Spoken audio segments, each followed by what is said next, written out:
Bonjour à tous, j'espère que vous allez bien. Aujourd'hui, on va cuisiner ensemble et vous m'avez demandé une recette de pain. Je ne serai pas seule, j'ai quelqu'un avec moi qui va réaliser cette recette et cette personne, c'est Sam. Salut tout le monde! Alors Sam, vous le savez, c'est mon chéri. C'est lui qui m'a donné la passion de la boulangerie, c'est-à-dire lui qui a donné l'impulsion de faire le levain, de faire du pain au levain. Et je connais pas mal de choses grâce à toi. Donc j'avais envie en fait de rendre à César ce qui est à César et que ce soit lui qui vous montre comment il m'a appris à faire du pain. Alors, pour faire un pain blanc, ce qu'on fait aujourd'hui, il nous faut de la farine T65. Ouais, On a 250 grammes, 150 grammes d'eau. ouais, Pas sûr qu'on utilise tout à voir. On a 4 grammes de sel ok. et le levain qui a été rafraîchi ce matin et qui bulle bien. Ok, donc là on a un levain qui est à son maximum de pouces. Donc ça veut dire, pour ceux qui ne maîtrisent pas un peu le sujet, donc d'ailleurs vous avez un article qui est très complet sur le blog, n'hésitez pas à aller le consulter.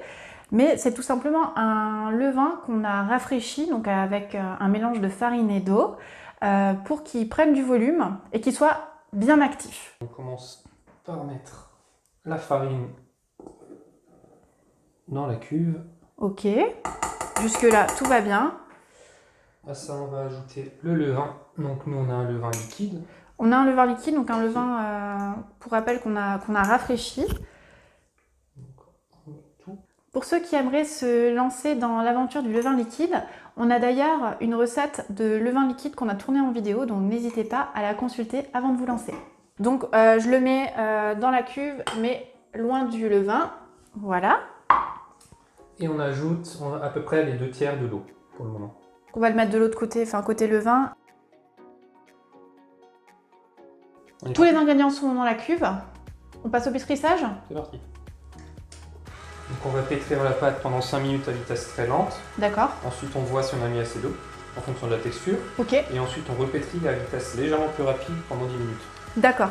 Donc on n'oublie pas, 10 minutes de pétrissage, c'est ce qu'il faut pour créer un réseau de gluten qui va faire que vous pourrez obtenir une mie bien alvéolée. C'est bien ça? Tout à fait. Comment sait-on que le pétrissage est terminé? On le sait une fois que la pâte se détache de la cuve en fait. D'accord. Alors la pâte va rester un petit peu collante, légèrement collante, mais elle doit se détacher effectivement de la cuve du robot. C'est ça. Ok. Là on va laisser le pétrissage se faire et on se retrouve tout de suite pour la suite de la recette. Hop. Donc là on voit que la pâte elle manque un petit peu d'eau. Ouais. On va rajouter encore, je pense qu'on va tout mettre. Ouais, le restant d'eau du coup. Et on n'hésite pas à racler ce qui reste accroché sur le crochet pour que ça se mélange bien. Ok. Ça y est, on arrive à la fin de nos 10 minutes de pétrissage. Donc on va pouvoir regarder comment est la pâte. Hop. Elle semble pas mal, en tout cas elle est bien lisse, c'est ce qu'on veut obtenir. Il ne faut pas qu'il vous reste des grumeaux de farine dans votre pâte. Et on voit qu'elle ne colle plus sur les bords de la cuve. Donc là c'est l'étape où on va se salir les mains, c'est ça? C'est ça, donc on va légèrement fariner le plan de travail. Donc on vient le fleurer vraiment, le fariner légèrement. N'en mettez pas trop. Et on récupère Notre petite pâte. la pâte. Voilà. Quand je mets mon... Elle ne colle pas. La pâte ne colle pas. Du coup maintenant on va mettre un petit peu de farine sur la pâte, pas trop. Juste Vraiment. histoire de vraiment... Au cas où vraiment elle est trop humide pour qu'on puisse la travailler en fonction des habitudes de chacun. D'accord. On va l'aplatir légèrement. Et là, on va la ramener sur elle-même comme ça en portefeuille. Ok. Une fois dans un sens, une fois dans l'autre. Donc quand on voit que la pâte commence un petit peu à accrocher aux mains ou au plan de travail, n'hésite pas à remettre un petit peu de farine. Refariner toujours dans le doute. Histoire Mais pas de trop, pas... hein, mais c'est pas vraiment- trop, voilà. Voilà. Ensuite, on prend un autre bol qu'on va fariner et on va former une boule de pâte. On prend les coins et on les ramène vers le centre. On refait ça. Hop. Et une dernière fois. Voilà. À ce moment-là, on peut légèrement fariner la pâte parce qu'on va la retourner. Et voilà. Et là, maintenant, avec les mains, et un geste très simple, on vient former une boule. On la refarine un tout petit peu. On la prend et on la met dans le saladier qu'on vient juste de fariner. Hop. Et voilà. On va recouvrir d'un torchon humide et ça part en pousse pour 3 à 4 heures. Donc le torchon humide, ça va être pour éviter que la pâte ne croûte. On peut la placer à proximité d'une source de chaleur si jamais on a peur que la température ne soit pas assez élevée dans nos pièces.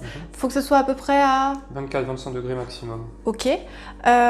Si jamais vous n'avez pas de point de chaleur et que vous avez l'impression que votre pièce n'est pas à température idéale, pensez à la mettre en hauteur. N'oubliez pas que la chaleur monte. Et puis, on laisse la fermentation se faire. Donc, pour le levain, c'est une fermentation lente. Ça explique ce long temps de pause. Bien entendu, si vous faites du pain à la levure de boulanger, le temps de fermentation sera beaucoup plus rapide. On peut le diviser par 2 facilement. On peut le diviser par 2, ouais.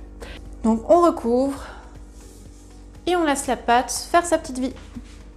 Alors voilà, les 4 heures sont passées. Notre pâte a gonflé. Donc, on va pouvoir venir former la boule, c'est ça? Ouais. Alors, comme tout à l'heure, on farine de nouveau un petit peu le pain de travail. On farine un petit peu la pâte, mais sans excès, hein, encore une fois.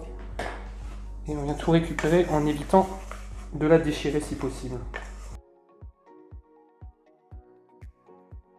Une fois qu'on a mis la pâte sur le plan de travail, on la farine très légèrement. On l'aplatit légèrement pour dégazer un tout petit peu, mais sans forcer. À ce niveau-là, maintenant, on va former la boule. Donc tout simplement, comme tout à l'heure, en venant rabattre les coins vers le centre. On enlève l'excédent de farine pour le coup, c'est important. Hop.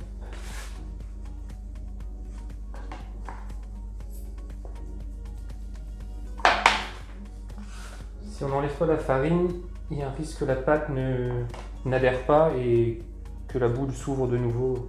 D'accord. Donc, on récupère un panier. Alors si vous n'avez pas de panier, on peut utiliser un récipient classique. On peut utiliser un cul de poule, un cul de fariné poule. comme d'habitude. Ou avec un torchon bien fariné. Donc, une fois que c'est fait, on refarine un tout petit peu parce qu'on va retourner le pâton afin de former la boule. Donc comme tout à l'heure, on forme une petite boule. Et là, la chose qui change, la boule, on va la mettre à l'envers, donc avec l'ouverture vers le haut. Avec la soudure, du coup, vers le haut. Comme ça.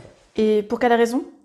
Avant d'enfourner, on va mettre une planche par-dessus et on va réceptionner le pain. Comme ça, on aura tout de suite la soudure sur le bon côté et on évite de trop manipuler le pain. Voilà, c'est vraiment très important, après la fermentation, de ne pas trop manipuler le pain.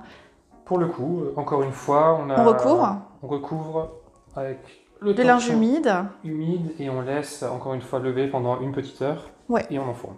Ok, super, c'est parti. Voilà, ça fait 1 heure déjà que la pâte repose. On va pouvoir tout simplement passer à la cuisson. Idéalement, ce qu'on vous conseille de faire, c'est de préchauffer votre four. À quelle température? 250 degrés en général, c'est le maximum des fours. Et en bas du four, on met une seconde plaque dans laquelle on viendra verser un peu d'eau pour créer un coup de buée. Un coup de buée, c'est quoi? C'est tout simplement le fait de mettre de l'eau sur la plaque et ça va saturer le four en buée. Ça va permettre d'avoir une très belle croûte. Donc on va venir déposer notre pain sur une planche pour ensuite le glisser directement dans le four. Alors, hop. On farine généreusement. Et on vient retourner délicatement. Et là, normalement, notre pain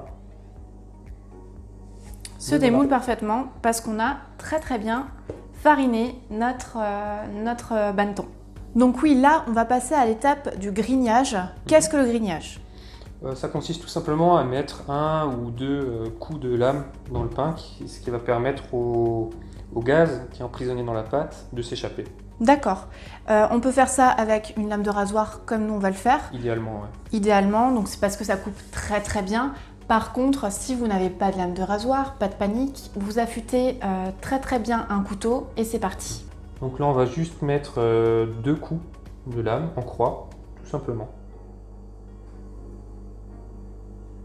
Et on l'enfourne tout de suite. Donc ça y est, le pain est enfourné. Ouais. Donc là, on vient de l'enfourner. On a baissé la température à 200-220 degrés en fonction de la cuisson qu'on veut.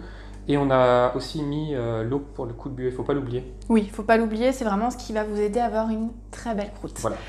Il y a un petit détail qu'on a oublié de préciser, c'est que le four n'est pas à chaleur tournante, il est sur chaleur statique, donc au bas, ce qui va permettre finalement d'avoir une cuisson un peu similaire à celle qu'on aurait dans un four de boulanger. Même si, on est d'accord, c'est pas tout à fait la même chose. D'ailleurs, si vous avez un four à pizza ou un four à terre flambée, c'est l'idéal pour cuire votre pain. Ouais. Et voilà, la cuisson est terminée. Comment on sait que le pain est cuit?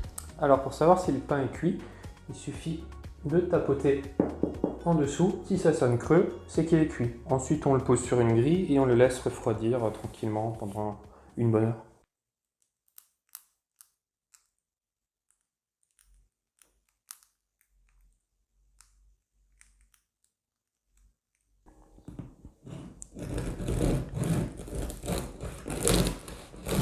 Déjà, on entend ça croustille.